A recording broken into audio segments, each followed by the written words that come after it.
আসসালামু আলাইকুম। সকলকে স্বাগতম সাদ এগ্রো মিডিয়া ইউটিউব চ্যানেলে। ভাইয়েরা আমার, আপনারা অনেকেই ভেড়া পালন করেন কিংবা ছাগল পালন করেন। আসলেও এই ছাগল ভেড়ার লাভ করার মূল মন্ত্র বা আপনারা লাভ কেমন করে করবেন, আপনারা এই ছাগল ভেড়ার লাভের পরিষ্কার পরিচ্ছন্ন পরিবেশ, আপনার যদি আপনার ভেড়া পালনের আপনার পরিষ্কার পরিচ্ছন্ন পরিবেশ না থাকে, আপনি ভেড়াতে লাভ করতে পারবেন না। যেমন ভেড়ার বাসস্থান সবসময় পরিষ্কার ও শুকনো রাখতে হবে।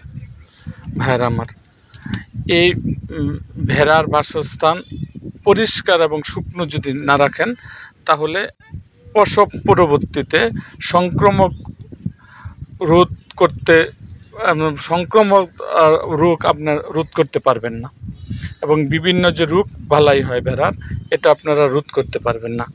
আর যদি আপনাদের এরকম হয় যে আপনার বাসস্থানটা, আপনার ভেড়ার বাসস্থান পরিষ্কার পরিচ্ছন্ন, তাহলে আপনার রোগ ভেদে আপনার রোধ করতে পারবেন। আপনি অনেক খামারে এরকম শুধুমাত্র অপরিষ্কারের কারণে খামারগুলো তাদের টিকাইতে পারে না, বলে আমার খামারে মরক লাগছে। না ভাই, আগের থেকে যদি পরিষ্কার পরিচ্ছন্ন খামার রাখেন এবং স্বেচ্ছেতে না রাখেন, তাহলে আপনার খামারি এবং আপনি লাভবান হইতে পারেন, নতুবা আপনি লাভবান করতে পারবেন না।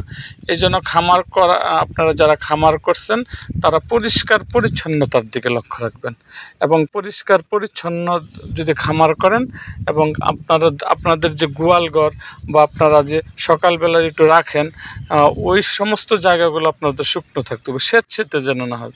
এইদিকে আপনারা পুরোপুরি খেয়াল রাখবেন। ছাগলের বাসস্থান সবসময় পরিষ্কার ও শুকনো রাখলে আপনার এই সমস্ত রোগ বালাই হবে না, এবং আপনারা লাভবান করতে পারবেন। এই জন্য ভাই, ভেড়ার খামার সবসময় পরিষ্কার এবং শুকনো রাখতে হবে। সো আজ এই পর্যন্তই। দেখা হবে আমার অন্য কোনো ভিডিওতে।